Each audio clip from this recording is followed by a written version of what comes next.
इंसान सिर्फ hard mass का नहीं बना होता, वो बना होता है अपने अनुभव, अपने सपने, अपनी खुशियों, अपने सुख दुख और अपने अपनों से। लेकिन कई बार कुछ गिद्ध इंसान से उसका सब कुछ छीन लेते हैं, उसके अरमानों के पंख को नोच नोच कर खा जाते हैं और पीछे रह जाता है सिर्फ रहस्यों का कंकाल। नमस्कार, मैं दिव्यांका त्रिपाठी दहिया स्वागत करती हूँ आपका क्राइम पेट्रोल सतर्क विमेन अगेंस्ट क्राइम के इस नए अध्याय में। हमारा आज का केस जो मैं आपके सामने लाई हूँ बहुत रहस्यों से घिरा हुआ है, जिसकी जितनी परतें उठी उतना ही ये केस उलझता चला गया।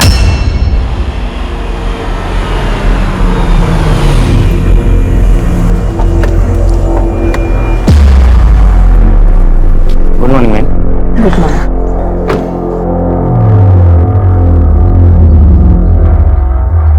Good morning sir.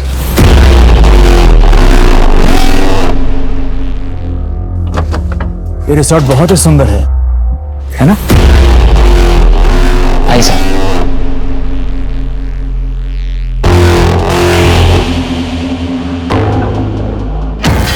Good morning sir. Good morning. हमारा रिजर्वेशन है। गुड नेम आपका? Umang Bisht. Okay, Umang Bisht. Sir please have it. Thank you.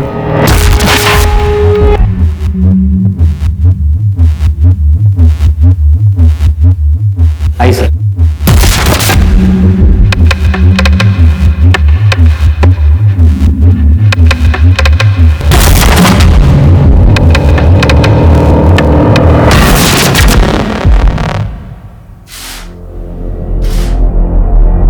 Gita, कैसी लगी ये जगह? ठीक है।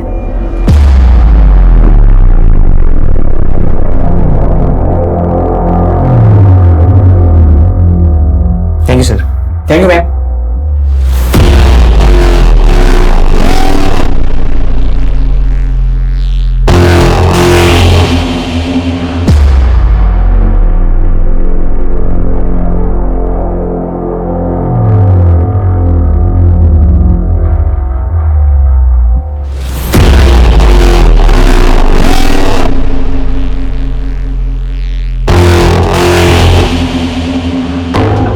गीता, तुम खुश तो हो ना?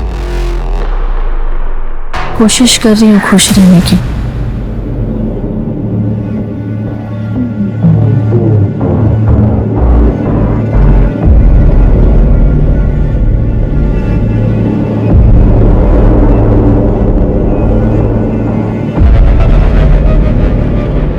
गीता, हम यहाँ हमारी शादी को एक और मौका देने के लिए आए हैं।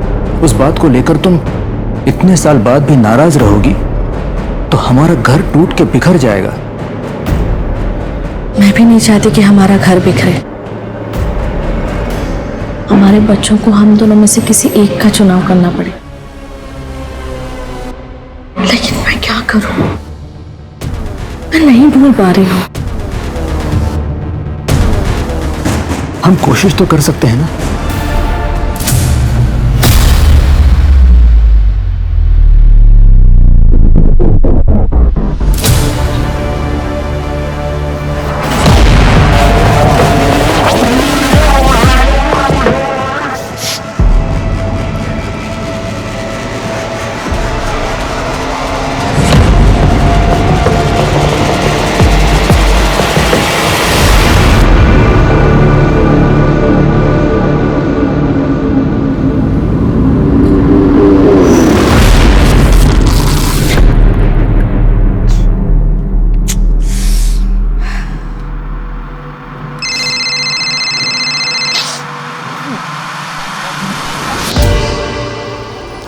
हेलो उमंग, तुम कहाँ पे हो? मैं ऐसे ही तुम्हारी दवाइयां लेने के लिए बाहर आया था। हम कहीं और चले जाते हैं। ये रिसोर्ट बड़ा गंदा है। गीता, कहीं और रूम्स अवेलेबल ही नहीं, अभी सीजन चल रहा है। अब सब इसको बुलाती हूँ।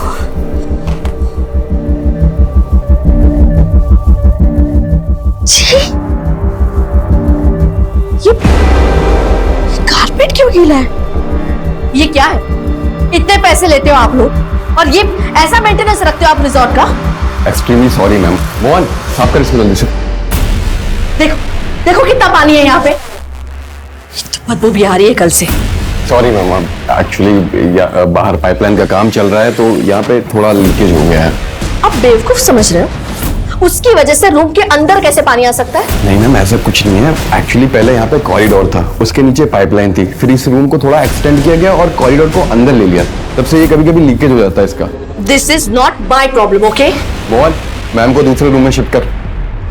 जल्दी कीजिए प्लीज। Sorry ma'am, sorry.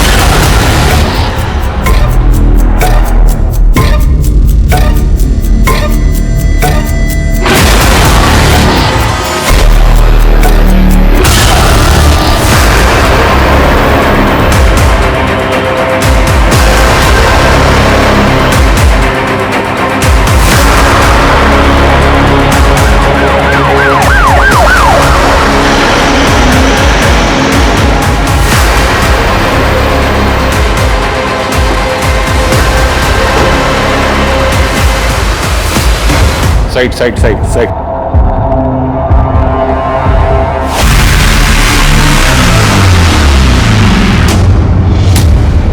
कंकाल किसका है? मुझे नहीं पता सर। तुम्हारे रिसोर्ट के कमरे के फ्लोर के नीचे से मिला है ये कंकाल, और तुम कह रहे हो तुम्हें नहीं पता?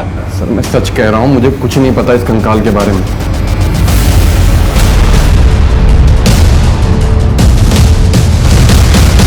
हम अक्सर छुट्टियां बिताने, शादियों में खुशियों के पल ढूंढते हुए रिजॉर्ट्स में जाके स्टे करते हैं।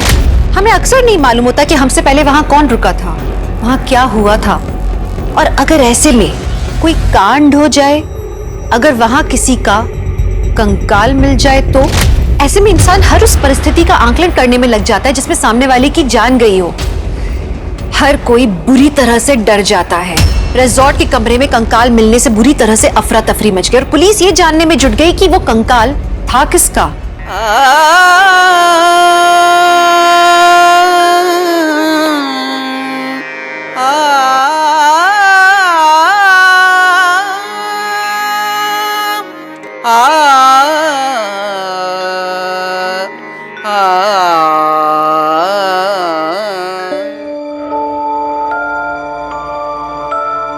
मासा, अच्छा गाती हो ना मैं? चित्रा, तुम ये सवाल पूछ रही हो? अरे पूरे जोधपुर को पता है कि तुमसे अच्छा संगीत किसी का नहीं है। ये क्या सुन रहा है बाबी साहब? भाई साहब, आप? मना किया था ना गाने के लिए, फिर कल वार्षिक महोत्सव में आपकी छोरी ने शास्त्रीय संगीत कैसे गाया? भाई साहब, जिसके खून में संगीत हो, आप उसे गाना गाने से कैसे रोक सकते हैं? बाबी साहब बहुत अच्छी तरह जानती हैं, हमारे घराने में चोरियों को संगीत चुनने का कोई अधिकार नहीं है। भाई साहब, चित्रा ने ये चुनाव नहीं किया है, माँ सरस्वती ने किया है। इसके गले में माँ सरस्वती का वास है। और वैसे भी भाई साहब, इसके बाबा साहब के जाने के बाद इस घराने की डोर इसी के हाथ में तो है। इसके बाबा साहब तो कब के भगोड़े बनके मुंबई भाग गए। संभालो अपनी चोरी ने बाबी साहब, कहीं ऐसा नहीं हो कि आपकी चोरी हमेशा हमेशा के लिए आपकी आंखों से दूर हो जाए, समझी?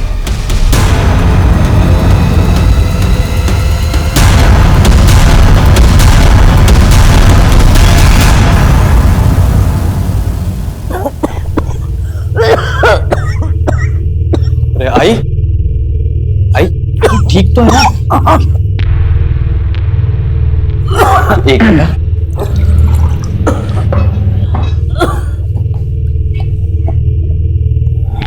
ठीक है, ठीक हो? सूरज, बस तूने ऑफिस से आने में देर कर दी बेटा। आई ऑफिस में थोड़ा काम था। वैसे आई, मैं सोच रहा हूँ कहीं और भी नौकरी कर लूँ, थोड़े ज्यादा पैसे आ जाएंगे तो तेरे लिए एक फुल टाइम नर्स रख लेंगे।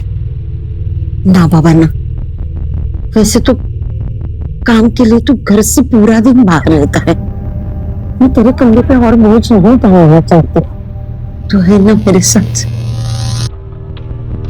मुझे और कुछ भी नहीं चाहिए बेटा। आई तू कैसी बात कर रही है? एक मिनट आई, मना किया ना एक बार, नहीं आ सकता मैं, नहीं आ सकता।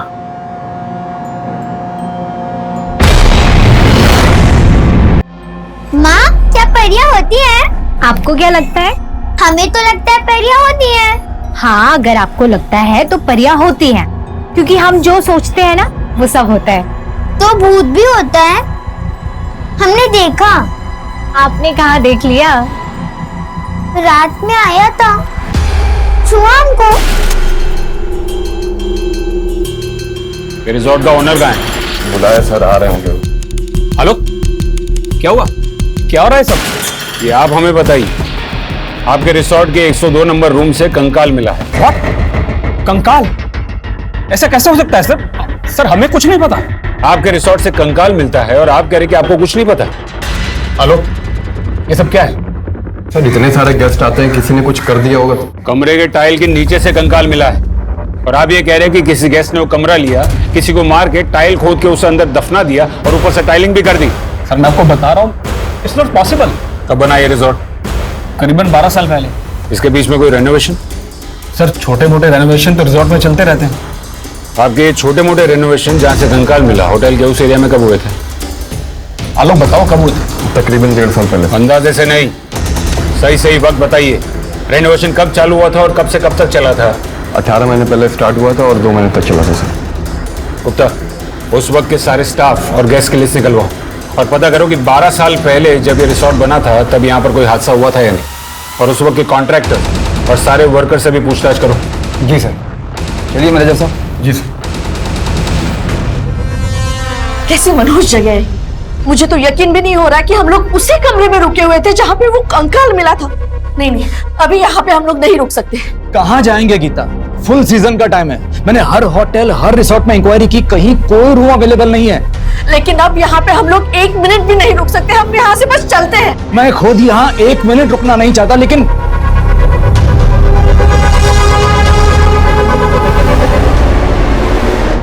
अभी तक उसके बारे में कुछ पता नहीं चला है। अब मेरे बेटे को अच्छे से ढूंढ नहीं रहे हो साहब। मेरा सूरज मेरे बगैर एक दिन भी नहीं रह सकता था। अब तो उसे 18 महीने हो चुके हैं लापता हुए। सब उसे ढूंढ निकाला सब। माँ जी संभालिए अपने आप को, हम अपनी तरफ से पूरी कोशिश कर रहे हैं। वैसे भी आपकी तबीयत ठीक नहीं रहती, आप प्लीज बार बार यहाँ मत आया कीजिए। सूरज के बारे में जैसे ही कुछ पता चलेगा मैं खुद आऊंगा आपको इन्फॉर्म करने। मैं तो कब की मर चुकी हूँ जी, लेकिन जब तक मेरा बेटा नहीं मिलेगा मेरा दम नहीं निकलेगा साहब, मेरा दम नहीं निकलेगा।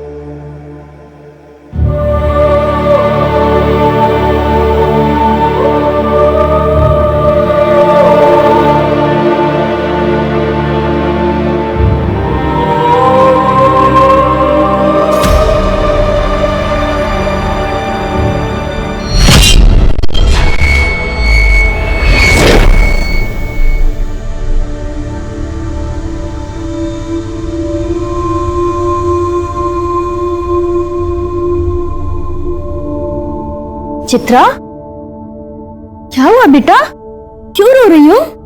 मासा, हमें यहाँ नहीं रहना, चलिए ना हम मुंबई चलते, वहाँ बाबा साहब भी तो है। वहाँ जाएंगे बेटा हम, उनका पता है तुम्हारे पास? नहीं ना, हम किसके भरोसे पर जाएंगे? मासा, हमें नहीं पता, हमें यहाँ नहीं रहना, हमें अपने बाबा साहब के पास जाना है। आज अगर बाबा साहब हमारे साथ होते तो हमें कोई रोक टोक नहीं लगती। हमें जो करना होता हम करते, हमें जहाँ जाना होता हम वहाँ जाते। कम से कम चाचा सा के भरोसे तो नहीं बैठना पड़ता। बेटा, जिंदगी बहुत कठोर होती है और उसने तुझे जो दिया है ना, उसे तू अपना सौभाग्य मान। मासा, हम इस घुटन में नहीं जी सकते। हम बाबा साहब के पास जा रहे हैं। अब हम आपके पास तभी आएंगे जब हमारा मन होगा। आप प्लीज अपना ख्याल रखिएगा। ये उस रिजॉर्ट में काम करने वाले स्टाफ की लिस्ट है। मेरी इनसे बात हुई, इन सबका यही कहना है कि इन्हें उस कंकाल के बारे में कुछ पता नहीं। वो तो यही कहेंगे। और कुछ पता चला? जी सर, मैंने स्टाफ की इस लिस्ट को पिछले 18 महीने के स्टाफ की लिस्ट से कंपेयर किया। ज्यादातर लोग तो पुराने हैं, कुछ लोगों ने काम भी छोड़ दिया है। बस ये एक संगीता यादव नाम की मेड, इसका कहीं कुछ पता नहीं चल रहा। अपनी बेटी पीहू के साथ यही सर्वेंट क्वार्टर में रहती है। अब कहाँ है ये? और बहुत अच्छी थी और काम भी बहुत अच्छा करती थी।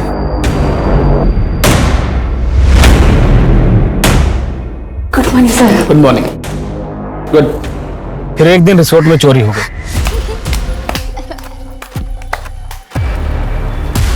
संगीता, रिसोर्ट में गैस का सामान चोरी हुआ है। पूरे स्टाफ के कमरे की तलाशी हो गई। जाओ देखो। लेकिन साहब हमने कोई चोरी नहीं करी है। वो अभी पता चल जाएगा। अरे हम कह रहे हैं ना साहब, हमने सच में कोई चोरी नहीं करी।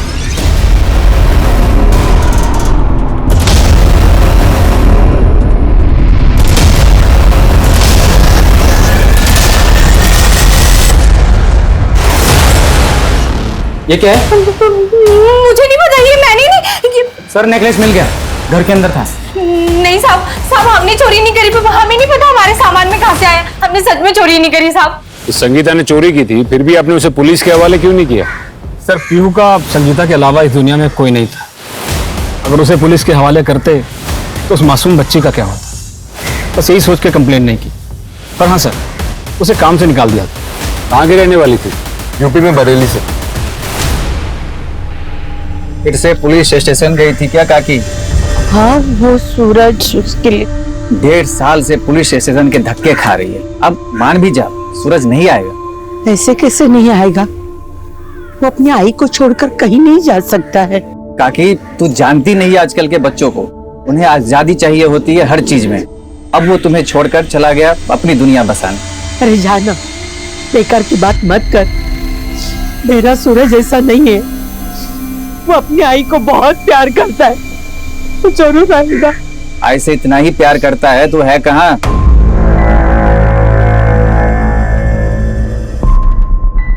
भाई मैं अभी भी कह रहा हूँ मेरा जाना जरूरी नहीं है।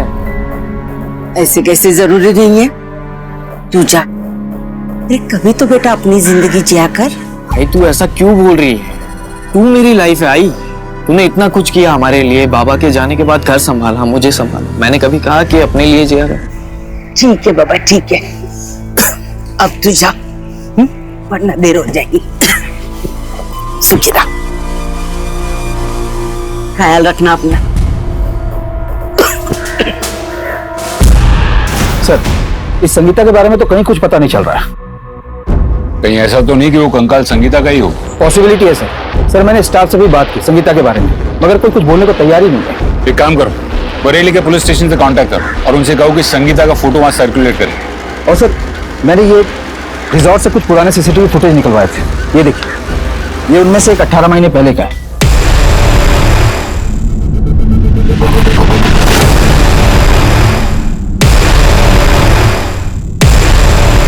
हाँ सर, उस साथ काफी प्रॉब्लम हो गई। इतनी प्रॉब्लम हो गई थी कि मुझे घर से वापस आना पड़ा था सर। क्या रूम है मतलब? अबुल का वही रूम चाहिए। अबुल अपनी सीधा के साथ यहाँ रहने आया है और यहाँ तुम्हारे पास रूम नहीं है। रूम क्या हुआ सर? Any problem? तू कौन? मैनेजर हूँ यहाँ का। मैनेजर तो होगा तू। अबुल को वही रूम चाहिए। सर कौन सा रूम चाहिए आपको? 102। रेनोवेशन का काम चल रहा है, वो नहीं मिल पाया। अरे भाग में गई तेरी रिनोवेशन। अब उनको वही रूम चाहिए बस। सर गुस्सा मत होइए, मैं आपको यहाँ का सबसे बेस्ट रूम दिखाता हूँ। 102 जैसा। 102 जैसा? हाँ सर।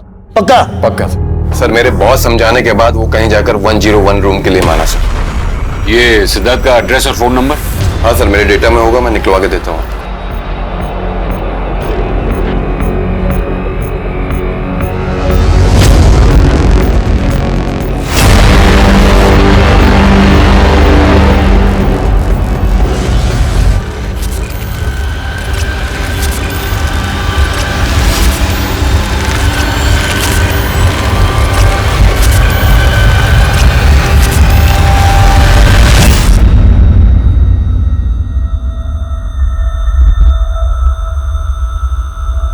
क्या कर रही है चित्रा?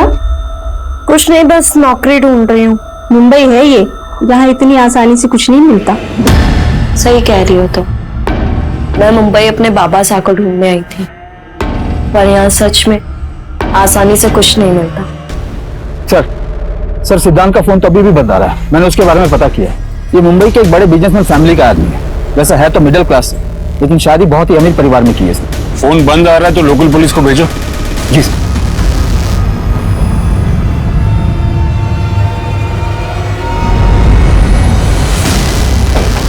जी बोलिए। आप लोग ऐसे पुलिस को घर पे कैसे भेज सकते मेरे? हमने आपका फोन ट्राई किया था, फोन बंद आ रहा था। सर वहां मेरी बीवी मेरी फैमिली अगर कुछ पूछती तो क्या कहता उनसे मैं? ऐसा क्या है जो आप छुपाने की कोशिश कर रहे हैं? ऐसा कुछ नहीं है सर।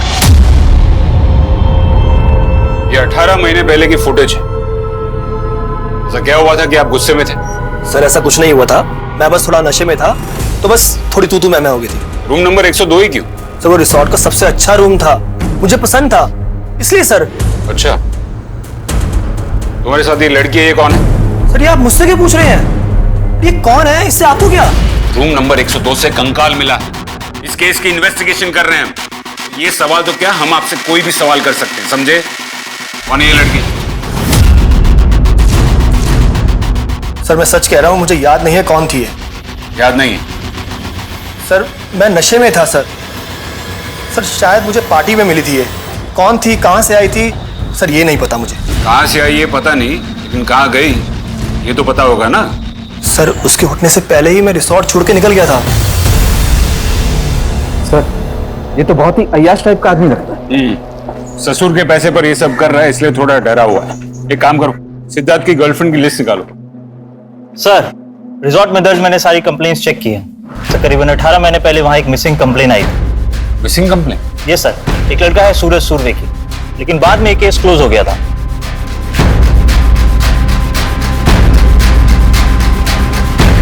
यस सर, सूरज सुरभि अपने दोस्तों के साथ यहाँ पर पार्टी करने के लिए आया था। हाँ साहब, बैचलर पार्टी। देख क्या बैठा है। ए सूरज, ए मेरी डार्लिंग, तू तो यहाँ लड़कियों की तरह उठ कर आ गया रे। अरे मेरी जान, मैं तो तेरे को वहाँ पे क्लास समझा रहा था। तू बेकार की बात मत कर और दिमाग मत खराब कर मेरा। अबे बेकार की बात मैं कर रहा हूँ, बेकार की बात कर रहा है तू, समझा ना? और जो बोलता हूँ ना वो मान ले, ज्यादा शाना मत बने। और बाकी तेरी औकात मैं जानता हूँ बहुत अच्छे से। बात करता है अमन, अमन रुकना, अमन रुकना, अमन बैठ। क्यों मूड खराब कर रहा है? शादी है तेरी, और वो भी हमारे भाई जैसा है। यार तूने देखा ना, मैंने कितना मनाया उसे, माना वो? तू तो बहुत समझदार है ना, भाई अपना वो। थोड़ी देर बाद आवाजें आनी बंद हो गई। मुझे लगा कि लड़ाई खत्म हो गई, लेकिन साहब उसके बाद सब दोस्त मिलकर सूरज को ढूंढने लगे।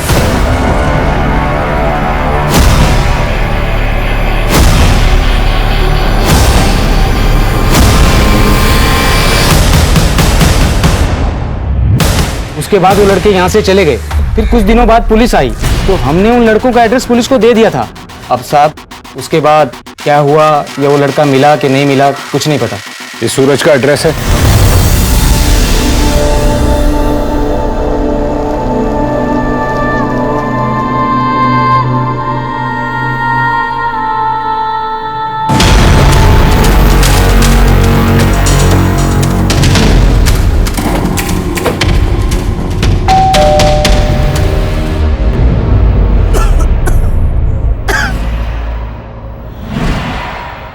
मिल गया मेरा सूरज?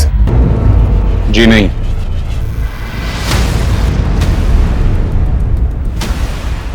हम सूरज के बारे में जानना चाहते हैं। कितनी बार कह चुकी हूँ साहब, सूरज अपने दोस्त के साथ पार्टी में गया था।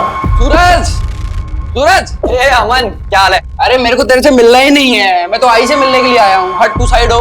अरे आई कैसी है तू? ठीक है? अरे अरे बड़ी मत बस लेटी रहे।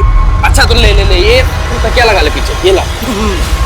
हाँ देख आई, तेरा बेटा ना मेरी शादी से जल रहा है, मैं बता रहा हूँ। नहीं रे, वो तो तेरी शादी से बहुत खुश है। तो भाई समझाना इसको, ये मेरी बात मान क्यों नहीं रहा है? क्योंकि तू बेकार की बात कर रहा है, इसलिए।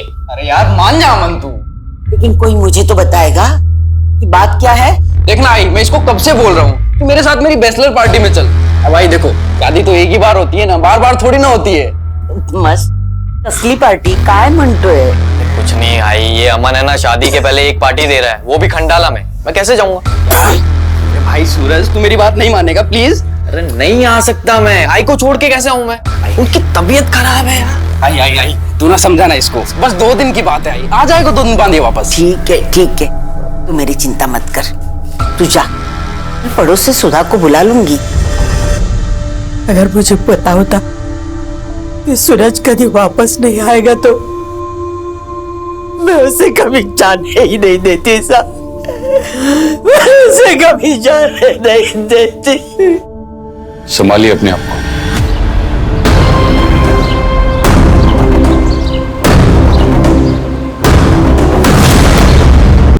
सूरज के साथ क्या हुआ था? हमें रिसोर्ट से पता लगा है कि तुम लोगों की लड़ाई हुई थी। हाँ सर, हुई थी लड़ाई।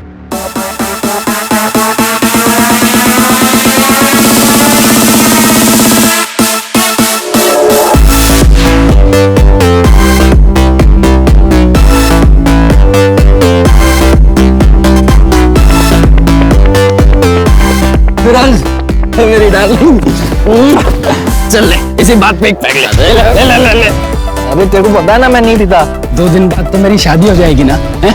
अरे भाई फिर तेरी भाभी आने के बाद ये नाइट आउट्स कहाँ मिलेंगे हमें? अच्छा चल ठीक है, सुन तू ना बस एक पैक पी, एक पैक बस, उसके बाद तेरे को नहीं कहूंगा मैं।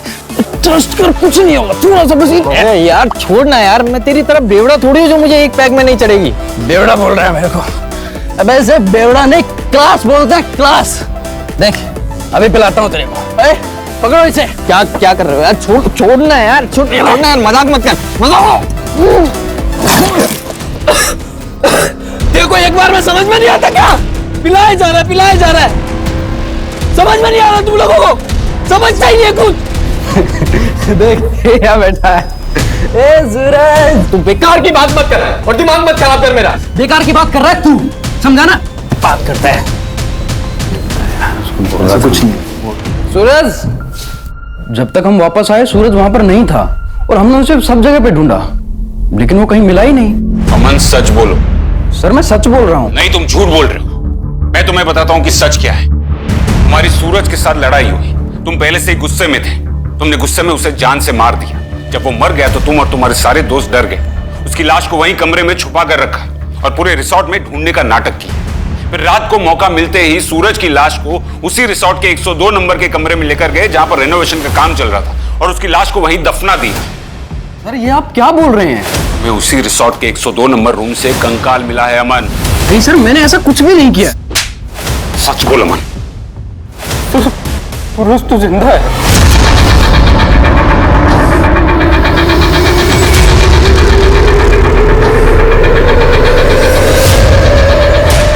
सर ये रहा सूरज।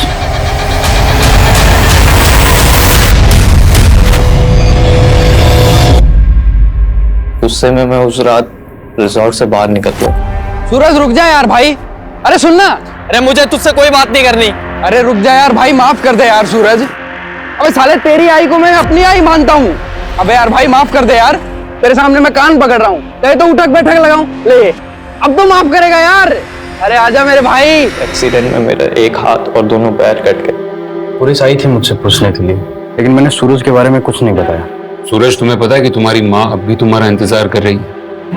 ठीक तरह से चल भी नहीं पाती, फिर भी रोज पुलिस स्टेशन जाती है। मालूम है सर, अमन मुझे हर बात बताता। आई मेरे इंतजार में जी तो लेगी, लेकिन अगर उसने मुझे इस हालत में देखा तो वो मर जाएगी। वो मर जाएगी।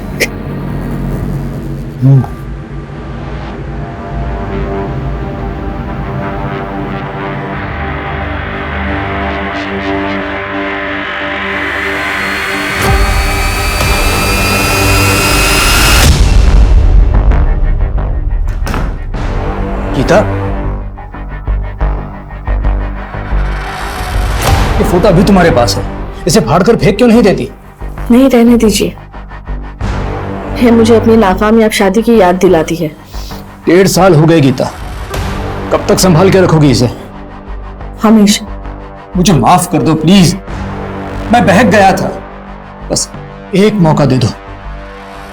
बच्चों की कसम गीता, तुम्हारा हमारे रिश्ते को कभी कमजोर होने नहीं दूंगा।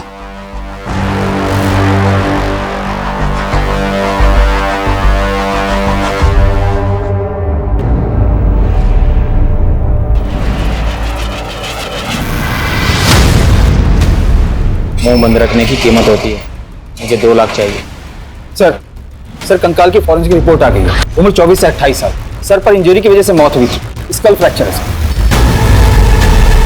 सूरज, जब तुम वहां रिसोर्ट में गए थे तब वहां पर किसी औरत के साथ कुछ गलत होते हुए नोटिस किया था?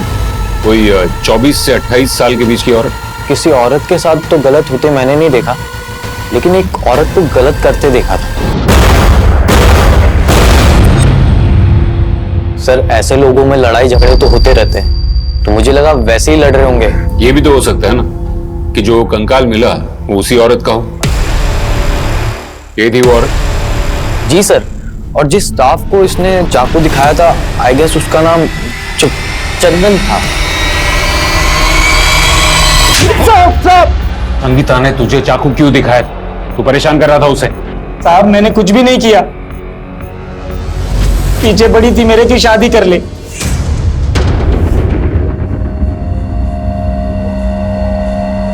बहुत अच्छी बनी है खीर। इस पीहू के बहाने ना मुझे भी खीर खाने को मिल जाती है। ये खीर हमने सिर्फ तुम्हारे लिए बनाई है। तुम हमारा कितना ख्याल रखते हो, हमारे लिए यहाँ नौकरी ढूंढी है, हर कदम पे हमारे साथ रहते हो। तुम ना सच में बहुत अच्छे हो। मुझे लगा कि गरीब औरत है, थोड़ी मदद हो जाएगी, पर साहब वो तो मेरे पीछे ही पड़ गई, कहने लगी कि हमसे शादी कर लो।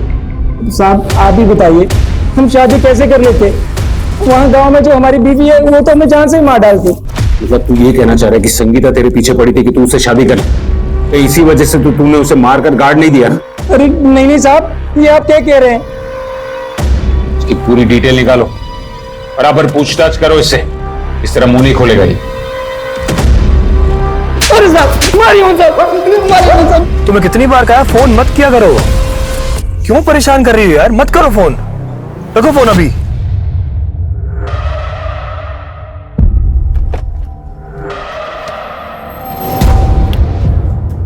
तुम यहाँ क्या कर रही हो? ये पुलिस मुझसे क्यों पूछताछ कर रही थी? पुलिस को रिसोर्ट में कंकाल मिला है, उनको लगता है वो कंकाल मेरी किसी गर्लफ्रेंड का है। तुम्हारी गर्लफ्रेंड? और कितनी गर्लफ्रेंड है तुम्हारी? सर चंदन के तो सारे रिकॉर्ड्स क्लीन हैं, पर 2 दिन पहले उसकी वाइफ के अकाउंट में 2 लाख रुपए डाले गए थे, यही खंडाला की ब्रांच से। चंदन नहीं डाले होंगे। सर मैंने क्या किया? मुझे क्यों मार रहे हैं? बात छुपाएगा, झूठ बोलेगा तो मार तो खाएगा ही ना। हमने तेरी खंडाला की बैंक की ब्रांच से पता किया, अभी 2 दिन पहले तूने अपनी बीवी के अकाउंट में 2 लाख रुपए डाले थे। कहां से आए वो पैसे? सर वो उमंग सर ने। उमंग ने? क्यों? साहब वो उमंग सर पहले भी इस रिजॉर्ट में आ चुके हैं अपनी एक गर्लफ्रेंड के साथ। साहब मुझे पैसों की जरूरत थी, तो मुझे लगा कि यही मौका है। अगर मैं उनको ब्लैकमेल करूं कि मैं आपकी वाइफ को बता दूंगा तो वो मुझे पैसे दे देंगे। अब की बात है ये कोई 18 महीने पहले की।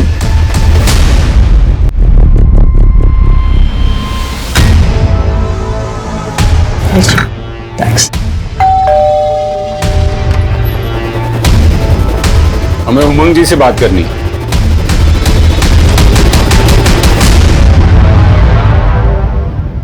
आपने चंदन को 2 लाख रुपए दिए थे? जी। चंदन ने हमें सब कुछ बता दिया है, आपने उसे पैसे दिए थे या नहीं? जी। क्यों? सर वो मुझे ब्लैकमेल कर रहा था। ब्लैकमेल? किस बात के लिए? एक बार पहले भी मैं इस रिसोर्ट में अपनी गर्लफ्रेंड के साथ आया था।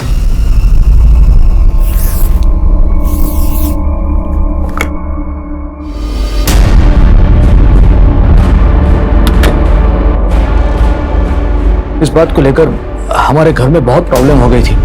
गीता के हाथ उस लड़की की फोटो लग गई थी।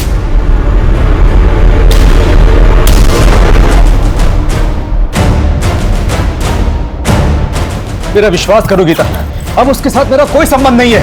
गीता प्लीज, मैं कसम खाता हूं, प्लीज गीता मुझे माफ कर दो। अब बस। सर गीता मुझे छोड़ के मायके चली गई थी।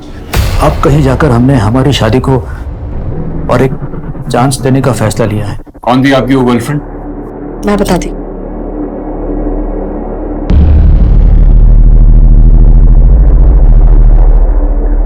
अंजलि नाम है इसका। सर इसे जरा भी शर्म नहीं आई, इसने अपनी अदाओं से मेरे पति को फंसाया था। इसने एक बार भी नहीं सोचा कि ऐसे करने से किसी की गृहस्थी टूट सकती है। हमें इस लड़की का एड्रेस और फोन नंबर चाहिए।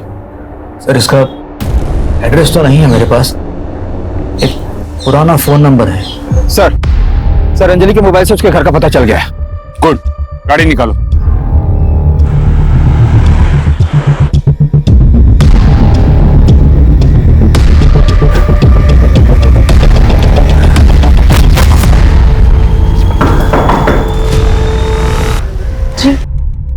आप इसे जानती हैं? अपनी बेटी को कौन सी माँ नहीं जानती सर। हमें अंजलि से मिलना है। मुझे भी मिलना, पता नहीं कहाँ चली गई मेरी बेटी। मतलब? 8 साल पहले मेरी बेटी घर छोड़कर गई थी और आज तक वापस नहीं आई। रिजॉर्ट में मिले उस कंकाल का राज गहरा होता जा रहा था। पुलिस पूरी कोशिश कर रही थी जानने की कि वो कंकाल था किसका, पर कोई कामयाबी हाथ नहीं लग रही थी। पहले पुलिस को लगा कि ये सूरज का कंकाल है, लेकिन पोस्टमार्टम रिपोर्ट में पता लगा कि कंकाल किसी लड़की का था। पुलिस संगीता को पहले ही ढूंढने की कोशिश कर रही थी और अब उन्हें उस फोटो वाली लड़की अंजलि की भी तलाश थी। इस केस में पुलिस को जवाब कम मिल रहे थे और जितने जवाब मिलते भी वो नए सवाल खड़े कर देते। हमें शक सूरज पर था, लेकिन ये कंकाल सूरज का नहीं है। अब बची ये संगीता और ये लड़की अंजलि। समझ में नहीं आ रहा कि ये कंकाल किसका है। गुप्ता, एक काम करो, वो कंकाल का डीएनए ये अंजलि की मां से मैच करो। हो सकता है कि अंजलि भागकर यहाँ मुंबई आई हो और यहाँ मुंबई आने के बाद उसका वो उमंग के साथ अफेयर शुरू हो गया। जी सर। ये संगीता के बारे में कुछ पता चला? सर मैंने बरेली के सारे प्रोसेस में इन्फॉर्म कर दिया है और वहां से अभी तक कोई जवाब नहीं आया। Excuse me sir. जी ठीक है सर। बरेली के एक पुलिस स्टेशन में संगीता के खिलाफ एक चोरी का मामला दर्ज हुआ। उन्होंने कंप्लेन वापस ले ली थी, पर उस कंप्लेन में संगीता के घर का एड्रेस है। तुम वहां जाकर देखो। जी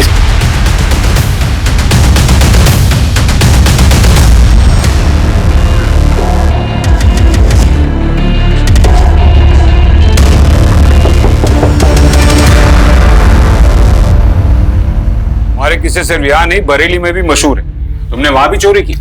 हमने बरेली में भी कोई चोरी नहीं करी साहब। उनके घर से हार खोया था और उन्होंने हमारे खिलाफ रपट करा दी। पुलिस ने हमको मारा पीटा और बाद में वो हार उनके घर पे मिला साहब। और रिसोर्ट में क्या हुआ था? देखो संगीता, तुम्हारे बारे में बहुत सी कहानियां सुनी है, सच क्या है? एक अकेली औरत की क्या कहानी होगी?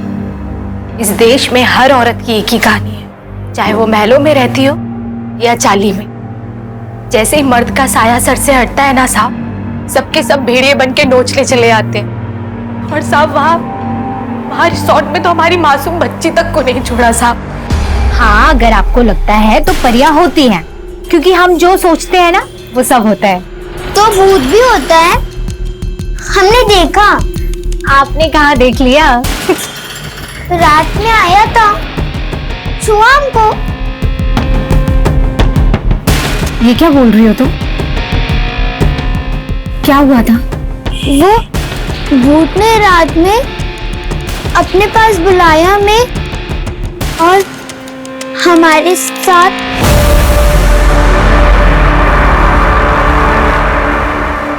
हमने आपको भगवान समझा और आप तो शैतान निकले। शर्म नहीं आई आपको? क्या हुआ संगीता, क्या बकवास कर रही हो? हमारी बच्ची पे हाथ डाल के हमसे पूछ रहे हो क्या हुआ? क्या बकवास कर रही हो? क्या बेकार की बात है ये? आपने ना ये अच्छा नहीं किया। एक माँ ना चाहे जितनी भी गरीब हो, लेकिन अपने बच्चे को बचाने के लिए कुछ भी करती है। हम ना आपको छोड़ेंगे नहीं। सब उसके बाद उसका पिट्टू वो चंदन हमें मनाने आया। देख, जो कुछ भी हुआ ना वो सब भूल जा। ये 50,000 रुपए हैं, ये ले, ये रख ले। और तू तो जानती है कि चिल्लम चिल्ली करने से ना कुछ भी नहीं होगा। ये रख ले, और लगेंगे तो मैं कर दूंगा। साले, दलाल बन के आया तू इसको? निकल यहाँ से। बताती हूँ तुझे। निकल यहाँ से। अरे रुक। निकल नहीं तो मोड़ दूंगी तुझे। निकल यहाँ से। अरे साले, बहुत शेर बंदा था ना। ये ताली। साला कहीं का। तब फिर उन लोगों ने हम पे चोरी का इल्जाम लगा दिया। हम बहुत डर गए थे, अगर हमें कुछ हो जाता तो हमारी बच्ची को तो ये लोग नोच नोच के ही खा जाते साहब। अब इसलिए हम लोग बरेली वापस आ गए। वहाँ घर में खाने के लिए अनाज नहीं है, लेकिन कम से कम हमारी बच्ची तो महफूज है ना साहब। देखो संगीता, जब तुम रिसोर्ट में काम कर रही थी, वहां पर रेनोवेशन का काम चल रहा था। तुमने कुछ नोटिस किया किसी 24 से 28 साल की लड़की को? वैसे तो वहाँ बहुत लड़कियां आती थी, ऐसे कुछ याद नहीं, लेकिन हाँ साहब, एक लड़की हमें याद है, बड़ी प्यारी थी और बड़ा अच्छा गाती भी थी साहब। अंजलि की माँ संगीत सिखाती है। ये वो अंजलि तो नहीं ज्योति? यही थी वो लड़की? नहीं नहीं साहब, ये वो लड़की नहीं है सब, उसका नाम तो चित्रा था। चित्रा? जी साहब, लेकिन साहब ये फोटो हमने वहां देखी थी साहब, रिसोर्ट के मालिक के पास थी ये फोटो।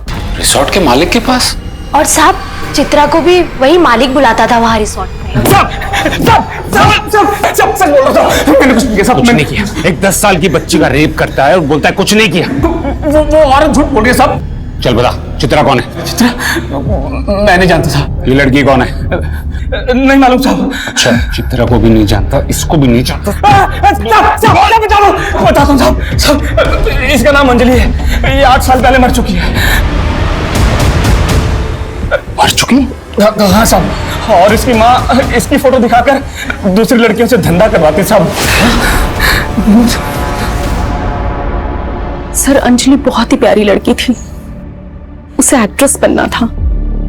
उसने एक छोटी सी फिल्म भी करी थी, पर उसके बाद उसने सुसाइड कर लिया। हमने उसकी सुसाइड की खबर को दबा दिया और ज्यादा लोगों को पता भी नहीं है और ना ही लोग ज्यादा जानते थे। उसके बाद मैं अंजलि की फोटो कस्टमर्स को दिखाकर दूसरी लड़कियों को धंधे पर भेजती थी। ये चित्रा कौन थी? सर वो मेरे पास संगीत सीखने आई थी, जोधपुर की थी। वो यहाँ मुंबई में अपने बाबा को ढूंढने आई थी। ना उसके पास नौकरी थी ना पैसे, तो मैंने उसे भी अपने साथ काम पर लगा लिया। जब उसे उसके बाबा नहीं मिले तो वो वापस अपनी माँ के पास जाना चाहती थी। एक आखिरी बार मैंने उसे अपने काम से रिसोर्ट भेजा था और वो वहां से वापस कभी नहीं आई। किसके पास भेजा था उसे?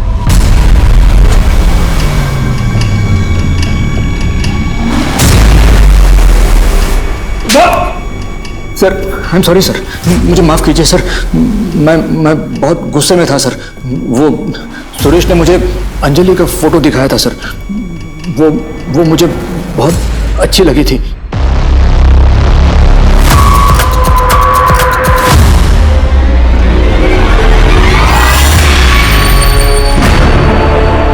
तुम कौन हो? फोटो वाली कहाँ है? वो नहीं आ सकती थी, इसलिए मैडम ने मुझे भेजा है। नहीं आ सकते मतलब क्या? ऐसा थोड़ी चलता है, किसी को भी भेज देते हैं। मनोरमा, ये सब क्या हो रहा है? मैडम को कॉल किया? मैंने अंजलि को सिलेक्ट किया था ना। सर अरे चुप रहो ना यार, दिमाग खराब मत करो। जाने दीजिए ना। सुनो, मुझे अंजलि चाहिए, कितना टाइम लगेगा बोलो? मेरी बात तो सुनिए। मैं बहुत डर गया था सर। मैंने सुरेश को सब कुछ बता दिया, बॉडी को दफना दिया सर। शर्म आनी चाहिए, तुम सबको शर्म आनी चाहिए। एक मासूम बच्ची यहाँ अपने पिता को ढूंढने आई थी और तुमने और बाकी सब ने मिलकर बारी बारी उसकी मासूमियत का फायदा उठाया।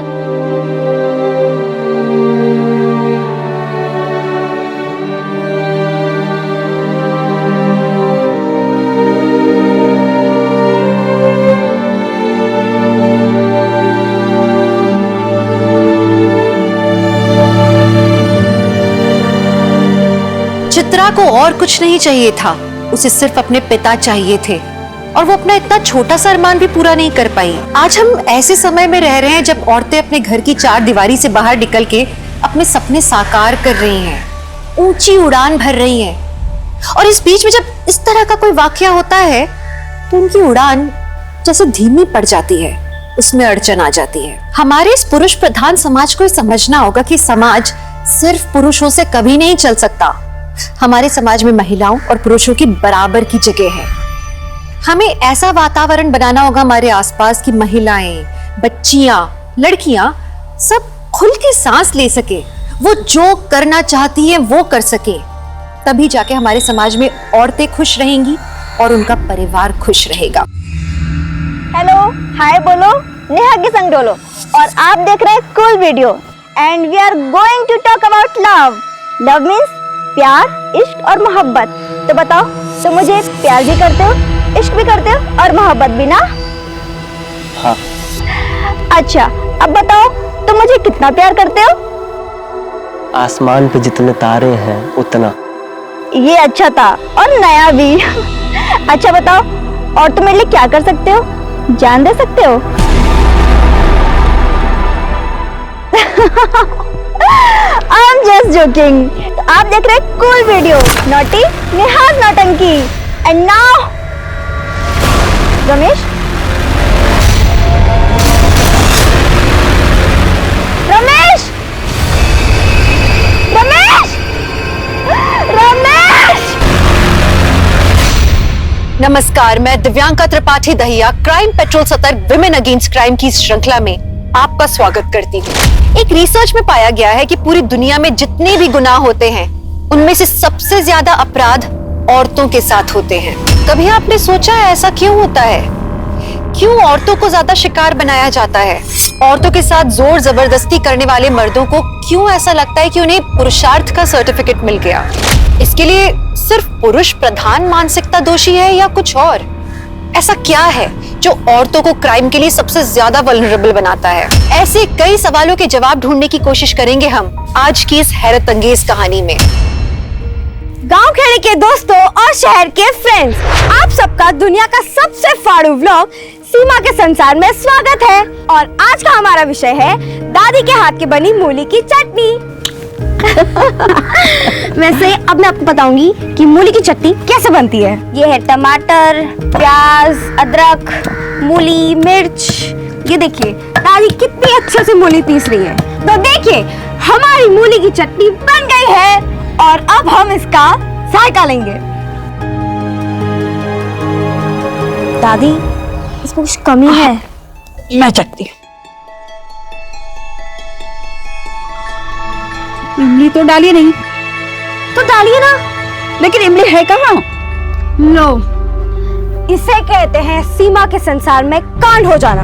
शहर में तो लोग फोन से या मॉल जाके ले आते हैं, पर हमारे गांव में हम खुद पेड़ से तोड़कर इमली लाते हैं। अरे सीमा बिटिया सुन सुन सुन, ये देखो दादी क्या कह रही है, हम ये भी सुन लेते हैं। बोलिए दादी। अरे सीमा बिटिया जंगल में अंदर मत जाना। अगर हम जंगल में गए और कोई जानवर आ गया तो सोचो हमारा ब्लॉग और वेट हो जाएगा। तो चलिए। बहुत ही मजेदार वीडियो है भाई। डूड व्लॉग देसी है बट सुपर कूल है। हाँ यार।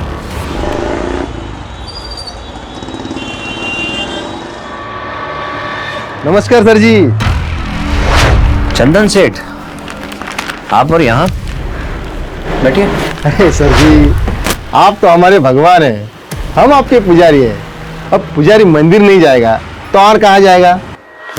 प्रसाद भी लाया हूँ, भोग चढ़ानी। बस आपका आशीर्वाद हम पर बना रहे। टैक्स डिफॉल्टर का जो केस चलाया ना आपने मेरे खिलाफ, उसे वापस लीजिए, सारे सबूत डिस्ट्रॉय कर दीजिए।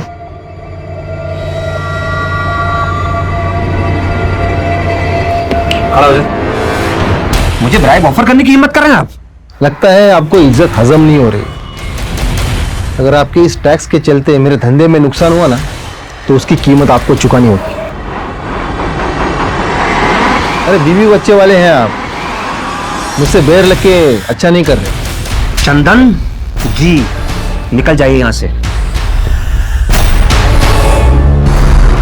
घबराई लक्ष्मी को कोई मना करता है क्या? तुमसे मैंने पहले भी कहा है, मेरे काम में इंटरफेयर मत किया करो। क्यों ना करूं इंटरफेयर? इतनी बड़ी पोस्ट है और एक्स्ट्रा कमाई नहीं है। सैलरी में कोई जिंदगी कटती है क्या? तुम्हें पता है मेरी सारी सहेलियां ना इतनी बड़ी बड़ी गाड़ियों में आती हैं, इतने महंगे महंगे कपड़े पहनती है और मैं तो उनके सामने ना काम वाली दिखती हूँ। तुमसे बात करना बेकार है। हाँ तो मुझे कौन सा शौक है तुमसे बात करने का?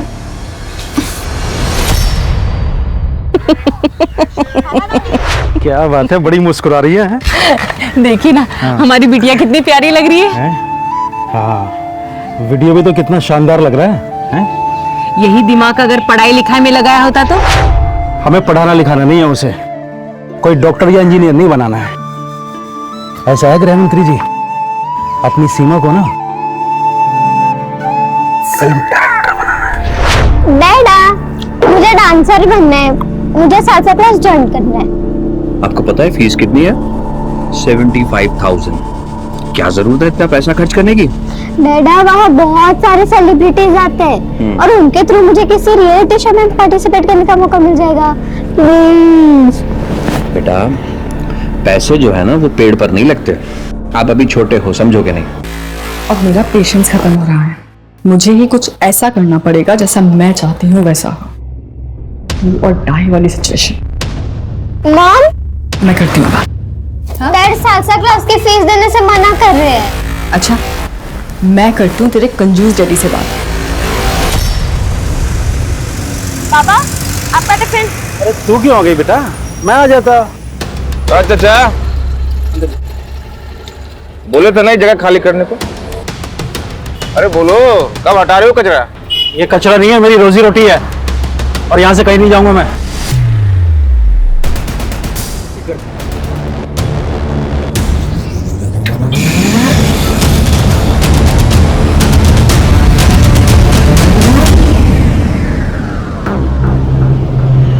अरे ये तो सो गई।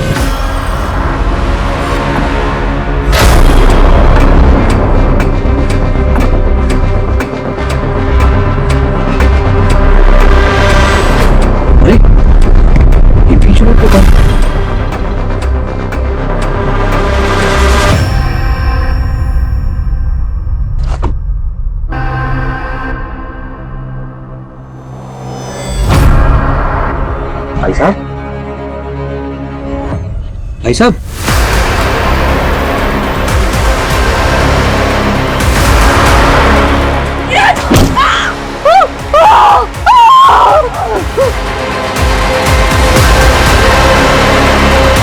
मम्मी, मम्मी क्या हुआ? मम्मी,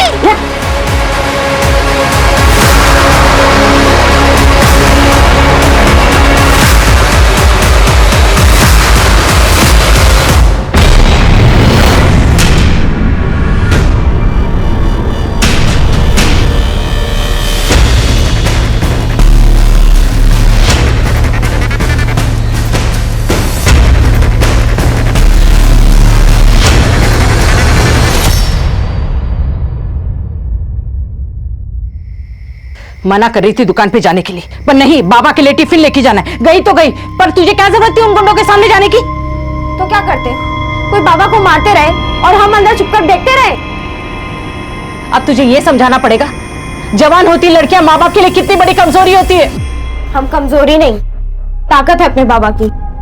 आइए पापा। तेरी माँ ठीक तो कह रही है बेटा। अब खड़ी क्या है? जा जाकर अंदर देख दादी ने काढ़ा बनाया कि नहीं। तो गांव खेड़ा के दोस्तों और शहर के फ्रेंड्स, सीमा के संसार में आप सबका फिर से स्वागत है। माँ बाप कभी भी ज्ञान दे सकते हैं, उनका ज्ञान तो कभी खत्म ही नहीं होता। पर अब हम ज्ञान से दूर जाते हैं और देखते हैं कि दादी काढ़ा कैसे बना रही है। काढ़ा रेडी? अरे खा के रेडी है ना, तो अजवाइन है और ना ही लौंग। रुक, मैं लेके आती हूँ। नहीं, आप रहने दीजिए, मैं लेके आती हूँ। तो फ्रेंड्स चलो हम लौंग और अजवाइन लेके आते हैं। अरे सुन, इतनी रात में कहाँ जा रही? अरे कहाँ जा रही है तू? सीमा, इसका तो भगवान ही मालिक है, सुनती ही नहीं है बिल्कुल। तो देखा दोस्तों, मैंने कैसे एकदम चालाकी से सस्ते में ये लौंग और अजवाइन ले ली। वैसे आपको मुझसे ये चालाकी सीख लेनी चाहिए।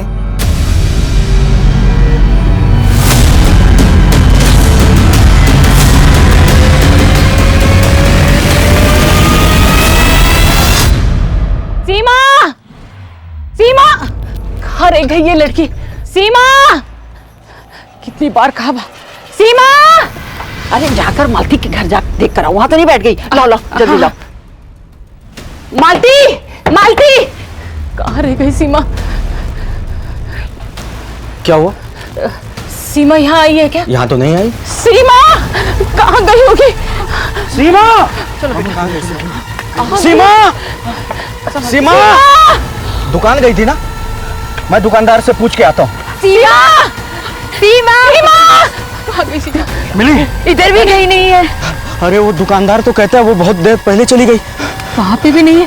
कहाँ गई? अरे गांव में नहीं, कहीं वो जंगल की तरफ। एक मिनट, मैं अमित जी को फोन करता हूँ, बहुत भले मानस है वो। जंगल के बारे में उनसे ज्यादा किसे पता होगा?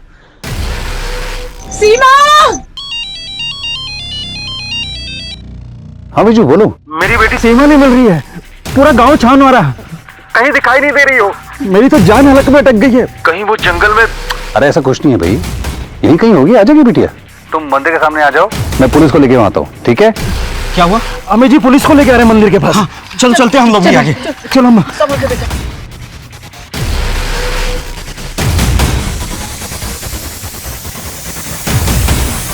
मैंने पुलिस को इन्फॉर्म किया, पुलिस आती होगी।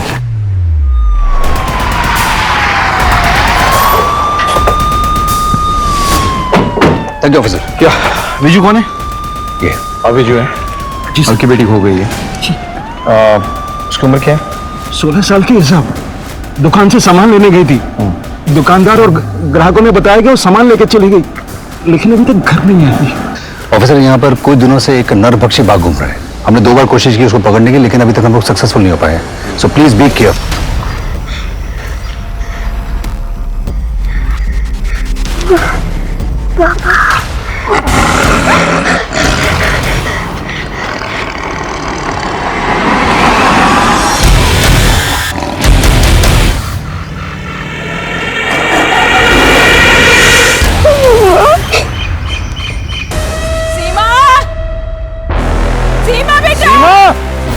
सीमा!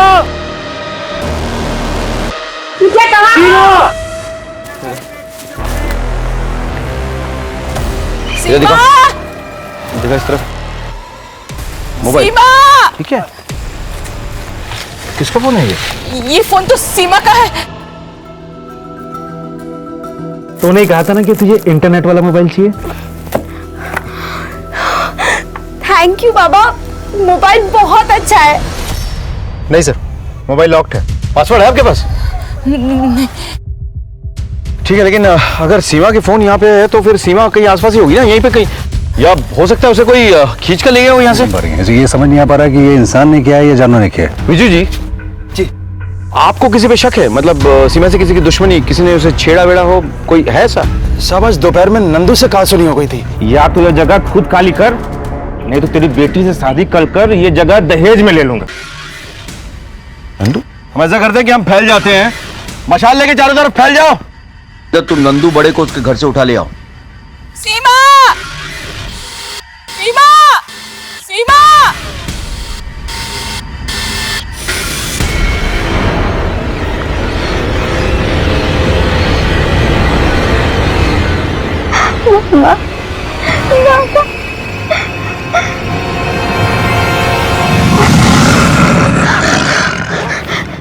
एक तरफ जवान लड़की सीमा के खो जाने से पूरे गांव में सनसनी फैल गई, लोग तरह तरह की बातें करने लगे।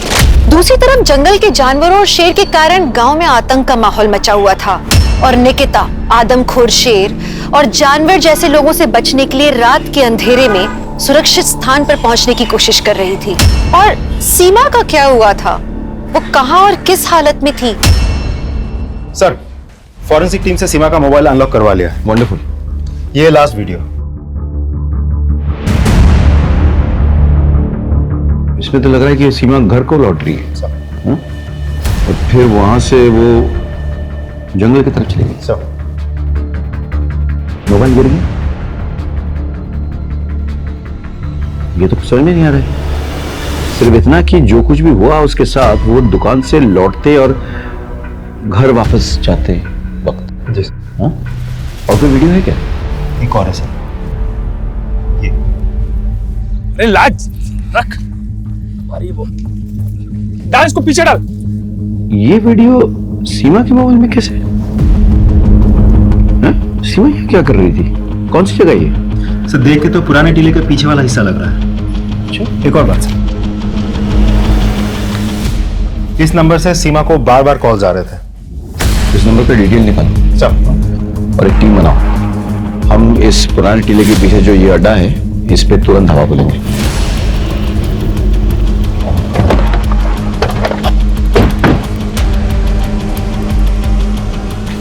पुलिस पुलिस पुलिस पुलिस पकड़ो इसे, पकड़ो। क्या हुआ साहब? क्या हुआ? पहचानता इसे? सब पता नहीं कौन है, मैं नहीं जानता इसे। नहीं जानता है? इस लड़की के मोबाइल में इस जगह का वीडियो कैसे? यहाँ पे आई तभी तो वीडियो खींचा होगा। बोल, कहाँ पे हो? सच बोल रहा हूँ, सच बोल।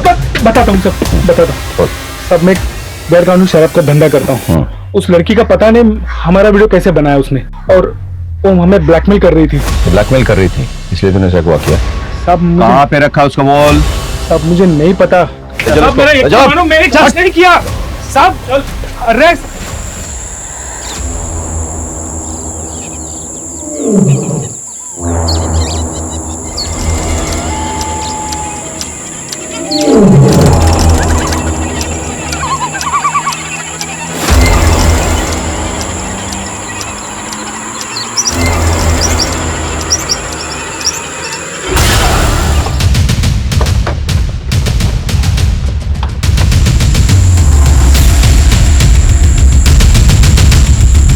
हालत देख के तो लगता है किसी जंगली जानवर ने नोच खाया इसे। यकीनन कोई दूर से लाश को घसीट के लाए यहाँ पे। What do you think? जानवर अपने शिकार के साथ ऐसा नहीं करते। It can't be an animal.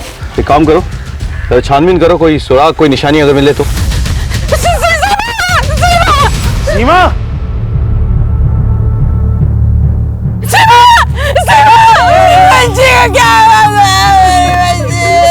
लाश का पंचनामा करके पोस्टमार्टम के लिए।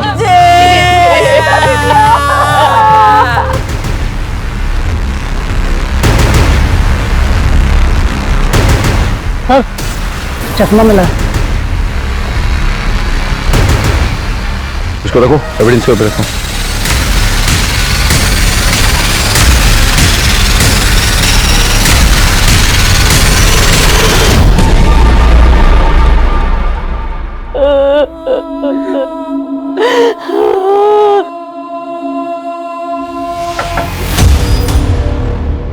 माफी चाहूंगा लेकिन हमें अपना काम तो करना ही होगा। हमें सीमा के सामान की जांच करनी होगी। अंदर चेक करो। सर।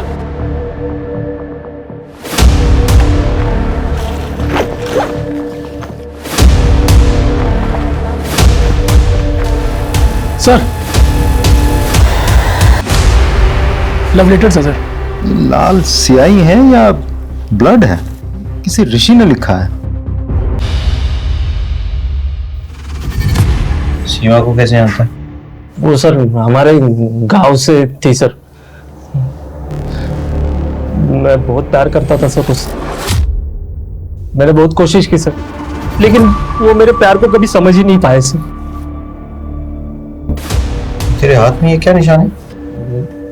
वो सब मैं अपने खून से सीमा को लव लेटर लिखा करता था।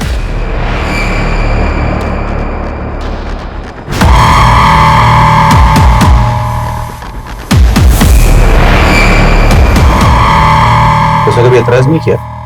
किसी से कोई शिकायत नहीं की उसने? नहीं सर, इसलिए मुझे लगा कि आज नहीं तो कल, कल नहीं तो परसों वो मेरे प्यार को समझ जाएगी, मुझे हाँ बोल देगी। लेकिन उसके पहले ही मर गई या तूने उसे मार डाला? मैंने? हाँ तूने, क्योंकि उसने तेरे प्यार को ठुकरा दिया था। और जो इंसान अपने खून से लव लेटर लिख सकता है ना किसी को, वो खून भी कर सकता है। समझ में आया? नहीं सर, मैं किसी को नहीं मार सकता सर। मैंने सीमा को नहीं मारा सर। संदीप, दूसरा तरीका अपना। चल सच बोल। सर मैं सच बोल रहा हूँ, सच बोल रहा हूँ सर, सच बोल रहा हूँ सर।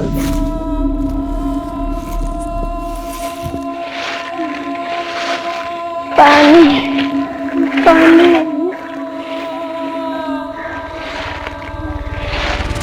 चश्मा किसका हो सकता है? सीमा के मर्डर के दो सस्पेक्ट्स को हम जानते हैं, ऋषि और जायसवाल। दोनों चश्मा नहीं लगा। फिर ये तीसरा कौन है?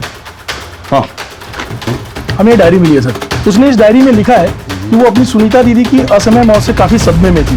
वो उसे नेचुरल डेथ नहीं मानती थी और वो इस मौत का सच जानना चाहती थी सर। एक बात और सर, किसी ने इस डायरी से एक पेज फाड़ा है। सीमा की डायरी का एक पेज फटा हुआ था। वो किसने और क्यों फाड़ा? और क्या था उस पेज में?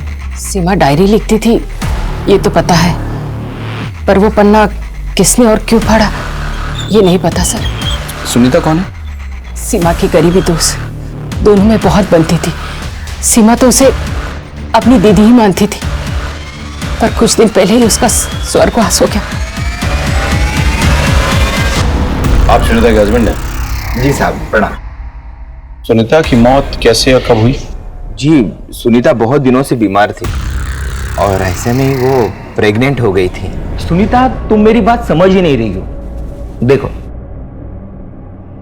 देखो हमारे ऑलरेडी 2 बच्चे हैं, फिर तीसरे बच्चे के लिए तुम अपनी जान जोखिम में क्यों डाल रही हो?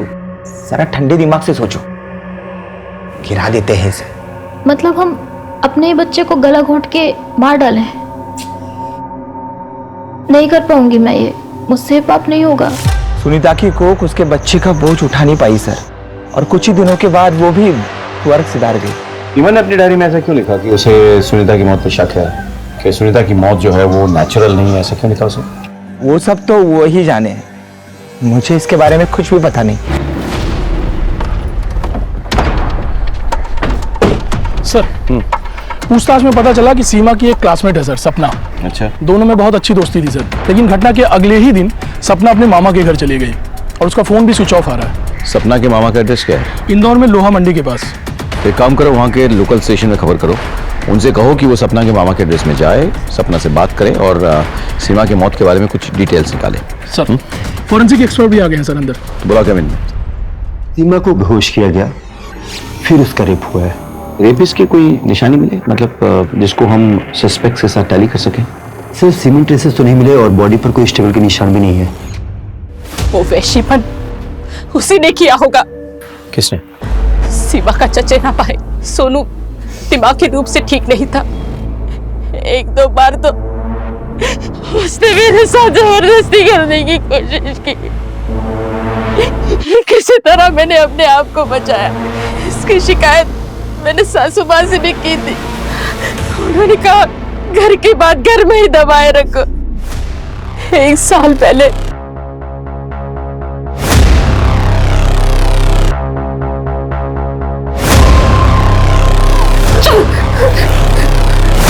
जवान होने के कारण शरीर की भूख के लिए हमेशा बौखलाया रहता था और अगर उसकी जरूरत पूरी ना हो तो हिंसक हो जाता। इसी तरह करता वो। उस दिन सासू माँ से बात करके हमने ये तय कर लिया और अपना अलग घर बसा लिया। सीमा से भी कह दिया था कि इसके बारे में किसी से भी कुछ भी ना कहे। मैं मानता हूं कि मेरे बेटी की हालत ठीक नहीं है, लेकिन वो सीमा के साथ ऐसा कभी नहीं कर सकता है। पहले घर तोड़ा और अब हमारी पुश्तैनी जमीन हड़पना चाहती है। अच्छा, तो इसीलिए कोर्ट केस चल रहा है? जी। इतना अच्छी औरत नहीं है, न उसके कोई आगे है ना पीछे है। पता नहीं इस गांव में कहां से आ गई। स्कूल में नौकरी करती थी, वो अपना शर्मा टीचर है ना, उसने रखवाया था। बीजू उसके यहाँ आया जाया करता था, दोनों दोस्त थे। वहीं पर दोनों की आंखें लड़ गई और बीजू अपना लट्टू हो गया। शादी के बाद पत्नी और माँ के साथ बीजू अलग रहने लगा। मैंने कभी कुछ नहीं कहा। आज जो हमारे मासूम बेटे के ऊपर रत्ना कर रही है, इसके ऊपर इल्जाम लगा रही है ना, ये ठीक नहीं है। ये बताइए कि सीमा के मौत के वक्त आप कहाँ पे थे? मैं सोनू की इलाज के लिए शहर गया हुआ था। ठीक है।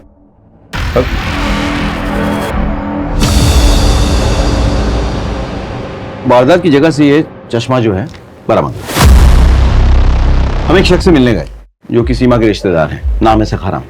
उन्होंने कोई चश्मा नहीं पहना हुआ था, लेकिन अचानक हमने देखा कि उनके पीछे एक फोटो लगी हुई है, उन्हीं की फोटो। इसमें हूबहू यही चश्मा लगा हुआ था। हमें समझ नहीं आ रहा है कि ये इसको हम कैसे साबित कर सकते हैं कि ये चश्मा जो है सखाराम का ही है। ये जो नाम आप बता रहे हैं सखाराम, जिस सस्पेक्ट का, उसको ये चश्मा पहनाकर उसकी फोटो एक निकालिए, उससे टैली करते हैं पहली बात। और एक और टेस्ट भी कर सकते हैं हम, जिसमें उसकी फोटो में आंखों से लेंस की, चश्मे के लेंस की दूरी कितनी है, दोनों फोटो में अलग अलग है या सेम, उसे भी देख सकते हैं। करेक्ट। काम करो, सखाराम को बुला के टेस्ट करवा लो। और दूसरी बात, जरा अस्पताल में पता करो, सखाराम कह रहा था ना कि अपने बेटे को उस दिन वो लेके गया था अस्पताल, वो बात सही है कि नहीं? Thank you so much. Most welcome. Sir, लोहा मंडी पुलिस स्टेशन से खबर आई है। उन्होंने सपना से बात की है, लेकिन सपना को सीमा के मर्डर के बारे में कुछ भी नहीं पता। लेकिन सर, सीमा के फादर को धमकी देने वाला और सीमा पर गंदी नजर रखने वाला नंदू हमारे हाथ लग गया। अपने दोस्त के घर छिपा बैठा था। तूने सीमा को क्यों और कैसे मारा? सीमा का मर्डर मैंने नहीं किया सर। सीमा का मर्डर तू नहीं किया, इसलिए मर्डर करने के बाद तू अपने दोस्त के वहां छुपा बैठा था। सर, सीमा के पिताजी से थोड़ी कहा सुनी हो गई थी। मुझे पता था कि आप लोग मुझ पे शक करेंगे, इसलिए छुपा बैठा था। संदीप, चल सच बोल। सर, माँ बाप की कसम खाकर बोलता हूँ सर। सर, मैंने उसे सिर्फ डराने के लिए धमकाया था सर, मैंने कुछ नहीं किया सर।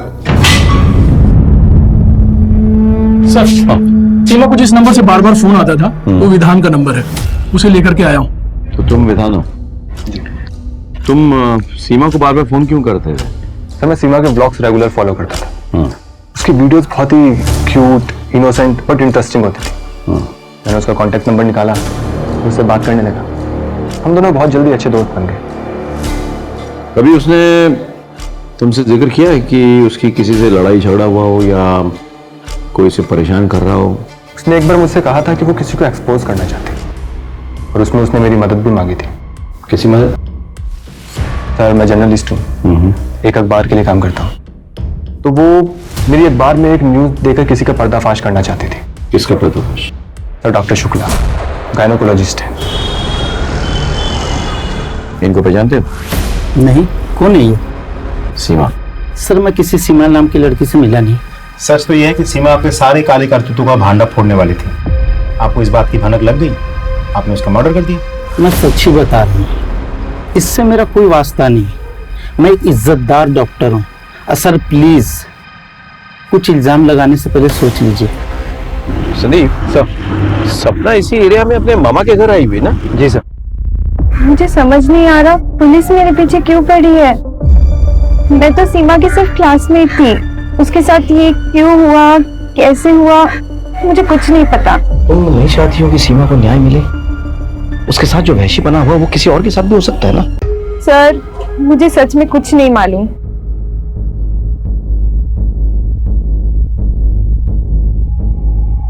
ठीक है संदीप, चलते हैं। जाते जाते यहाँ दत्ता के यहाँ चाय पी के चलते हैं। सुना है कि बहुत अच्छी चाय बनाते हैं।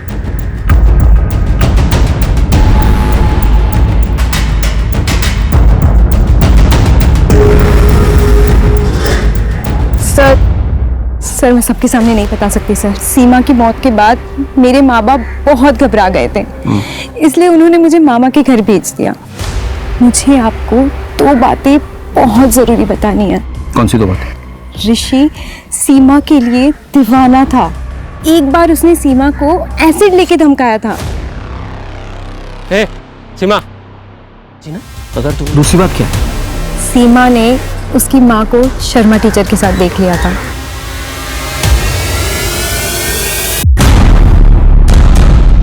सीमा इस बात को लेकर बहुत दुखी थी सर। अच्छा, सीमा की डायरी में एक पेज मिसिंग है, किसी ने फाड़ दिया है। तुम इस बारे में कुछ जानती हो? नहीं सर। अगर तुम्हें आगे कुछ याद आए या कुछ पता चले तो मुझे जरूर याद करना, ठीक है? हाँ जरूर सर। चलो। एसिड लेके लड़की को धमकाता है। गलती हो गई सर, मैं आगे से किसी को धमकाऊंगा नहीं सर, माँ कसम। तेरी धमकी से सीमा डरी नहीं, वो नहीं मानी, इसलिए तूने उसको मार डाला। उसकी लिवर और किडनी निकाल ली तूने। खून से खेलने की तो वैसे भी तेरी पुरानी आदत है। भगवान कसम सर, मैंने किसी को नहीं मारा सर, मैंने सिर्फ उसे धमकाया था। मैंने किसी का मर्डर नहीं किया सर।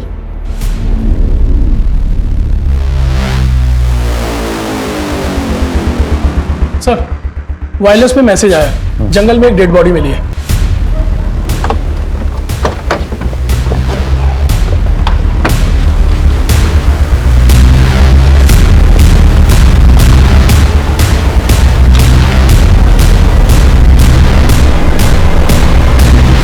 रत्ना है, सीमा की माँ। सर पे किसी भारी चीज से घाव किया गया है। यहाँ पे घसीटने के निशान है। लेकिन मर्डर यहाँ पे नहीं हुआ है। इसकी बॉडी को घसीट के लाया गया है। चारों ओर देखो जरा, कोई निशानी विशानी मिले तो। लाश का पंचनामा करके पोस्टमार्टम के लिए भेजो। सर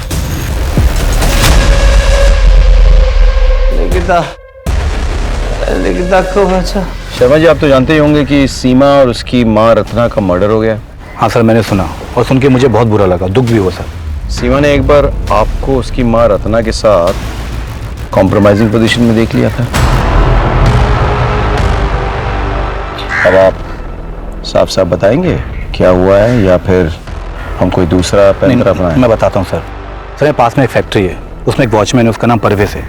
सर वो ब्याज पे पैसा देता है सर। पुराने पैसे तो चुकाए नहीं गए, मैं वापस मांगने आ गई। आप फिक्र मत कीजिए, मैं आपके सारे पैसे ना सूद समेत लौटा दूंगी। हाँ एक रास्ता है, अगर तू चाहे ना तो सारे पैसे एक झटके में बराबर हो सकते हैं।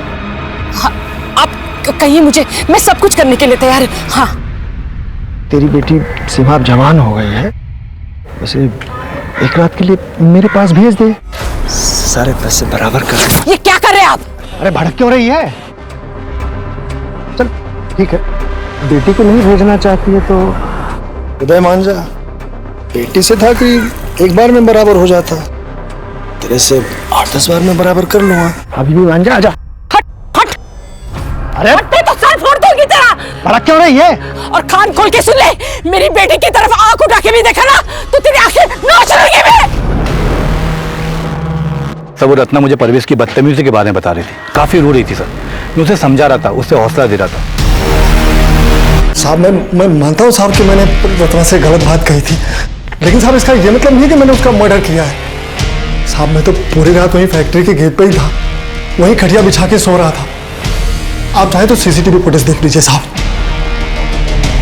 सर सीमा के डेड बॉडी के पास मिले चश्मे को सखाराम के चश्मे के साथ में टैली करके देखा, फिर सखाराम के चश्मे वाले फोटो के साथ इंटरपेपिलरी डिस्टेंस को भी मैच करके देखा और उसके जरिए मैंने आंखों के नंबर निकाले। तो मुझे पता चला कि सीमा के डेड बॉडी के पास जो चश्मा मिला था वो सखाराम के ही होने के चांसेस हैं। सर सखाराम नाम से झूठ बोला था। सीमा के मर्डर के दिन सखाराम अपने बेटे को लेकर शहर के हॉस्पिटल नहीं गया था, वो यहीं पे था। ले आओ सखाराम को। मैं सच बोल रहा हूं, मैंने सीमा का खून नहीं किया है। हो सकता है मुझे जानबूझ के फंसाने के लिए कोई मर्डर वाली जगह पे मेरे जैसा चश्मा रख दिया हो। सर देखिए, आप मुझे झूठ मूठ के केस में मत फंसाइए प्लीज।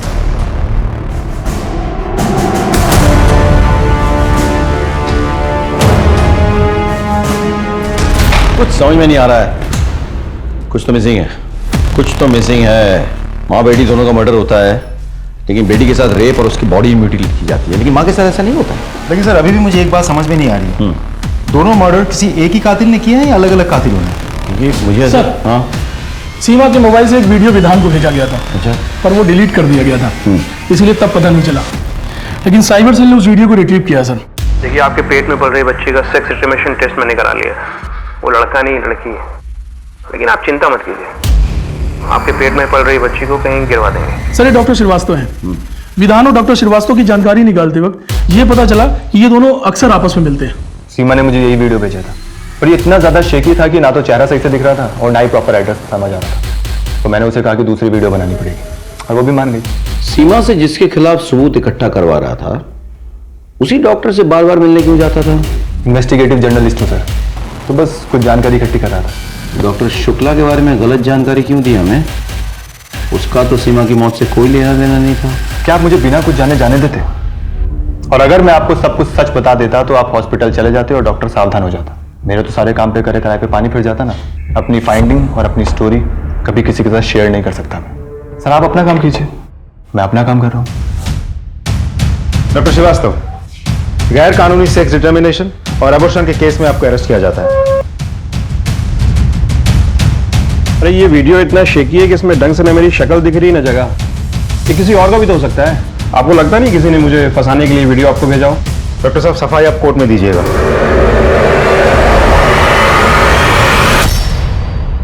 सस्पेक्ट नंबर 1 नंदू, जिसके पास गलत ही सही लेकिन वजह भी है और काबिलियत भी। सर नंदू मर्डर तो कर सकता है, लेकिन डेड बॉडी को इतनी बेरहमी से नोचेगा क्यों? हमें भटकाने के लिए। सस्पेक्ट नंबर 2 सखाराम, उसको डर था अगर ये बात सामने आ जाती तो समाज में उसकी बदनामी होती। और वैसे भी उसकी नजर उनकी प्रॉपर्टी पे थी और डेड बॉडी के पास से भी तो हमें इसका चश्मा मिला था। यानी कि ये है हमारा prime suspect. Sir suspect number 3 Jaiswal, अवैध शराब वाला। लेकिन इसके खिलाफ एक वीडियो के अलावा हमारे पास कोई और पुख्ता सबूत नहीं है। इसने खुद कहा है कि सीमा उसे ब्लैकमेल करने की कोशिश कर रही थी और वो हमें ब्लैकमेल कर रही थी। अरे जायसवाल जैसे आदमी के लिए इतना काफी नहीं है क्या सीमा का मर्डर करने के लिए? सस्पेक्ट नंबर 4 ऋषि, एक तरफा प्रेमी, देखिए सीमा को धमकाया था। करेक्ट। और सस्पेक्ट नंबर 5 है हमारा इन्वेस्टिगेटिव जर्नलिस्ट विधान, जो हमें शुरू से गुमराह करने की कोशिश कर रहा था। ऐन मुमकिन है कि ये विधान सस्पेक्ट नंबर 6 डॉक्टर श्रीवास्तव के साथ हो गया और दोनों ने मिलकर सीमा की हत्या की। एक और बंदा है परवेज। सर परवेज ने रत्ना को धमकाया था, लेकिन उसके पास सीसीटीवी फुटेज है अपनी बेगुनाही साबित करने के लिए। एक काम करते हैं, सीसीटीवी फुटेज फिर से देखते हैं। हाँ सर निकाल। ये सर होल्ड करो, रिवाइंड करो, रिवाइंड करो। बस ये देखो, ये गंजा है, लेकिन परवेज के सर पे अच्छे खासे बाल हैं। सच बोल, सच बोल, सोनिया, ये सच है साहब कि सीसीटीवी के सामने मैंने अपने एक दोस्त को लिटाया था साहब, लेकिन मैं रत्ना का मर्डर करने नहीं गया था साहब। मैं अपनी जामिया को मिलने उसके अड्डे में गया था साहब। पुलिस के पास 1-2 नहीं बल्कि 7-8 संदिग्ध अपराधी थे और इन सब के पास कत्ल करने का गलत ही सही पर कोई ना कोई मोटिव था और इन सब ने पुलिस इन्वेस्टिगेशन के दौरान झूठ बोला था। सब कुछ ना कुछ छुपा रहे थे और कोई पुख्ता सबूत न मिलने के कारण पुलिस किसी भी 1 या 2 इंसान पर जीरो डाउन नहीं कर पा रही थी। तभी अचानक कुछ ऐसा हुआ जिसने पूरे जांच पड़ताल की दिशा ही बदल दी। जैन सर। इंस्पेक्टर, हाईवे पर एक इनकम टैक्स ऑफिसर नीरज और उनकी वाइफ पर जानलेवा हमला हुआ है। दोनों बच गए हैं लेकिन उनकी बेटी गायब है। शायद आपके एरिया में आई हो या हो सकता है हमलावर उसे लेके जंगल में छुपे हों। एक काम करो, आसपास के सारे एरियाज में छानबीन करो। इनकम टैक्स ऑफिसर नीरज और उनकी बीवी पे हमला हुआ है। बच्ची और गाड़ी दोनों गायब है। सर जहां हादसा हुआ था वहां एक सीसीटीवी लगा है। उसकी फुटेज लाया हूं। लगा।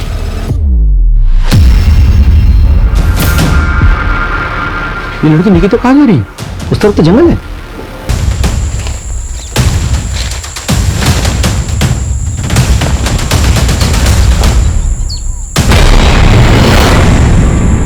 जिन लोगों ने इसके माँ बाप पर हमला करके गाड़ी चुराई है उन्होंने ये करतूत की होगी। शहर का हर गली कुचा छानो, सीसीटीवी फुटेज निकालो, हर गराज, हर सेकेंड हैंड कार डीलर को चेक करो।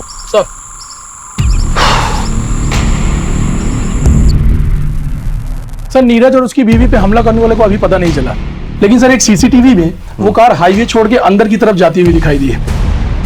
उसी तरफ एक गराज भी है सर। मुझे ऐसा लग रहा हो सकता है वो कार गराज की तरफ गई हो। ये गाड़ी यहाँ आई थी? हाँ सर, ये गाड़ी आई थी, अल्टरनेटर की प्रॉब्लम थी और सही होके चली गई। कौन कौन था गाड़ी में? आप जानते हैं उन लोगों को? सर कुछ बाहर के लोग लग रहे थे। ये किसकी गाड़ी है? ये सर अपनी गाड़ी है। काफी धूल मिट्टी जमी हुई है। कब तक खड़ी है गाड़ी? सर इस गाड़ी को एक ड्राइवर चलाता है। कुछ दिन पहले उसने आत्महत्या कर ली। अरे सर वही जिसका वीडियो वायरल चल रहा है। आप देख रहे हैं कूल वीडियो। उसके बाद इसे कोई ले नहीं जाता, मनौती लगा दी साले ने। ये इंडिकेटर कैसे टूटा? उसी के हाथों टूटा था सर। बोल रहा था कि सैलरी में कटवा देंगे। कब टूटा? बाजार वाले दिन टूटा था सर, बुधवार को। उस दिन ये गाड़ी कौन भाड़े पे लेके गया था? उस दिन तो रमेश का चाचा आया हुआ था सर। वही दोनों अपने पर्सनल काम से गए हुए थे।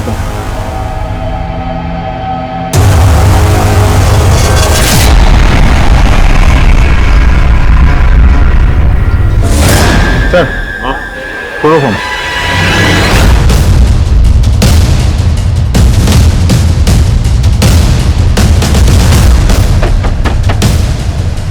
क्या बात है?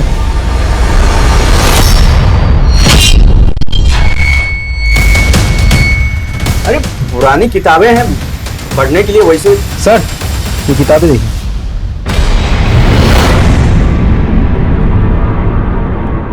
रमेश तेरी बहन का बेटा है, सीमा तेरे साली की बेटी थी। रमेश की गाड़ी की टेल लाइट मिली और तेरा चश्मा। और बाकी की कहानी तू अपने मुंह से बताएगा या फिर ये तेरे हलक से निकलेगा? मुझे बच्चा नहीं हो रहा था, अब बहुत परेशान थे साहब। हम एक तांत्रिक बाबा के पास गए। उसने मुझे गुप्त मंत्र दिया और ये किताबें दी। उसने कहा कि इसमें संतान प्राप्ति के जो कर्मकांड लिखे हैं वो पूरा करो, फिर संतान का योग बन जाएगा।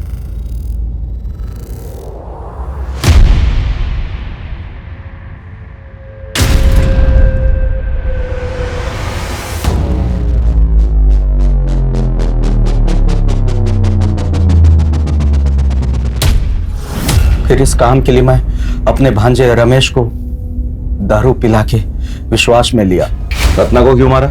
उस दिन हम तांत्रिक के कहे अनुसार सीमा के लीवर किडनी का कर्मकांड कर ही रहे थे, तभी अचानक रत्ना आ गई। अरे दीदी, दीदी सुनो। सीमा ने मुझसे कहा था कुछ दिन पहले तुम लोगों का एक तांत्रिक से मिलते और कर्मकांड की बातें करते हुए सुना था। उसने ये सब अपनी एक डायरी में लिखा था। जब मैंने वो पढ़ा तो मैंने वो पढ़ना फाड़ दिया और उसे कहा कि अपनी मौसी और मौसा के बारे में ऐसे रत्ना जगह पर ही मर गई। तुम लोग को तो मैं फांसी की सजा दिला पुलिस ने बड़ी ही मुस्तैदी दिखाते हुए अपराधियों को पकड़ा, उनके खिलाफ सबूत इकट्ठा किए, चार्जशीट तैयार किया और कोर्ट ने भी विक्टिम के मौसा और मौसी को सख्त सजा सुनाई। पर आपको ऐसा नहीं लगता कि सीमा और रत्ना अगर थोड़े और सतर्क होते तो उनकी जान बच जाती? रत्ना ने जब सीमा को बताया था कि उसने मौसा और मौसी को तांत्रिक क्रिया करते देखा था, सीमा को तभी सतर्क हो जाना चाहिए था, लेकिन उसने इस बात को टाल दिया और फिर न सिर्फ उसने अपनी जान गंवाई बल्कि अपनी जवान होती हुई बेटी को भी खो दिया। निकिता के माता पिता को भी सुनसान इलाके में गैर जिम्मेदारी के साथ कार से उतर के रिस्क नहीं लेना चाहिए था, बल्कि तुरंत पुलिस को खबर करनी चाहिए थी। कहते हैं औरतों में एक सिक्स सेंस होती है जिससे वो सामने वालों के इरादों को भांप लेती हैं, और यही औरतों की सबसे बड़ी शक्ति होती है। अगर आपको कुछ खल रहा है, आपको ठीक नहीं लग रहा, तो उसके खिलाफ आवाज उठाइए, क्योंकि देरी करेंगे तो ये आपके लिए बहुत खतरनाक हो सकता है। इसी सीख के साथ मैं दिव्यांका त्रिपाठी दहियाब लेती हूँ आपसे विदा, लेकिन फिर मिलूंगी औरत के साथ हो रहे अन्याय की नई और हैरत अंगेज करने वाली कहानियों के साथ। तब तक देखते रहिए क्राइम पेट्रोल, सतर्क, विमेन अगेंस्ट क्राइम। एक औरत पर वार, अब हर औरत का भार। जय हिंद। क्राइम पेट्रोल के और भी दिलचस्प कहानी देखने के लिए हमारे चैनल को सब्सक्राइब करें और बेल आइकॉन दबाना न भूलें।